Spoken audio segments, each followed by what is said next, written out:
और यूनिटी की बात करती हैं, वहीं दूसरी तरफ कुछ ऐसी फिल्में भी बनती हैं जो कुछ यहाँ पे बैन हो गई या फिर कुछ पाकिस्तान में बैन हो गई। खासकर अभी पाकिस्तान जो फिल्म आ रही है वो भी बैन हो गई जी। पाकिस्तान में। तो इसको आप किस तरह से देखते हैं? देखिए मुझे समझ में नहीं आता कि जिस तरह अभी एक फ़िल्म पाकिस्तानी बिन रोए यहाँ जी, बैन हो जी, गई जी, महाराष्ट्र में। अगर आप वो फ़िल्म देखेंगे तो उसमें तो पाकिस्तान का भी जिक्र नहीं हुआ, हिंदुस्तान का तो क्या, उसके अंदर कोई ऐसी बात नहीं थी कि जो उसको बैन किया जाए। ये चीज़ें जो होती हैं ना, ये पता नहीं क्या बहुत ज़्यादा, या तो टॉपिक सेंसिटिव होनी चाहिए, तो अगर आप समझ भी आती है आपको, अगर कुछ चीज़ें बगैर किसी ऐसी वजह के बैन हो जाएँ कि वो सिर्फ पाकिस्तानी है, तो उस चीज़ को मैं ज़्यादा सपोर्ट नहीं करता।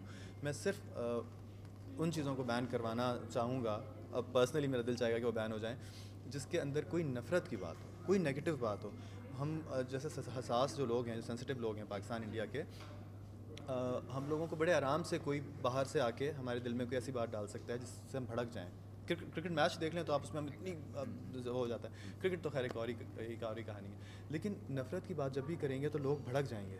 तो आप कोई ऐसी फिल्म ना दिखाएं जिसके अंदर नफ़रत की बात की गई हो, और हर वो फिल्म दिखानी चाहिए, वो कितनी स्मॉल स्केल पे हो, जिसके अंदर मोहब्बत की बात की गई हो। ये एक जानसार एक ऐसी सब्जेक्ट है जिसमें हिंदुस्तान पाकिस्तान की इकाई जब हमारी थी उसकी बात की गई, जब हाँ प्री इंडिपेंडेंस। तो ये ऐसी फिल्में ज़रूर इंडिया में भी और पाकिस्तान में भी चलनी चाहिए, और पाकिस्तानी भी ऐसी फिल्में जिसके अंदर मोहब्बत की बात की गई हो, उसको कभी बैन नहीं होना चाहिए।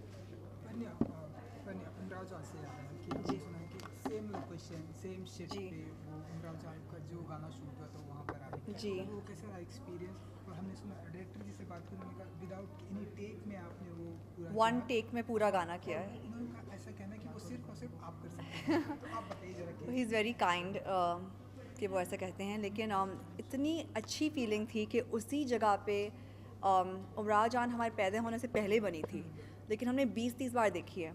तो इतनी अच्छी फीलिंग हुई कि उसी जगह पे वही डायरेक्टर, वही डांस गुरु, वही जगह, वही माहौल, लेकिन अब हमें चांस मिल रहा है यहाँ पे परफॉर्म करने का और शूट करने का। तो I felt very honoured, to be honest. I felt कि एक आर्टिस्ट के लिए इससे बड़ी बात एक डांसर के लिए तो हो ही नहीं सकती। बहुत ही अच्छी फीलिंग थी, एक नॉस्टैल्जिया की फीलिंग थी।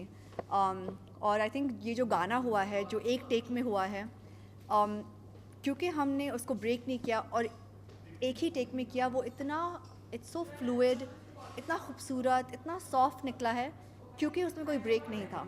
I think it's come out very nice. और मल्टीपल टाइम्स वो एक ही टेक जो थी वो कई दफ़ा करनी होती थी, जिसमें मेरा ख्याल है हर एंगल से, हर एंगल से तो वो एक एक टेक पूरा गाना कितनी दफ़ा पढ़ने रिपीटेडली करती थी, और एग्जैक्टली द सेम, उसके अंदर कोई झोल नहीं होता था। तो ये कमाल की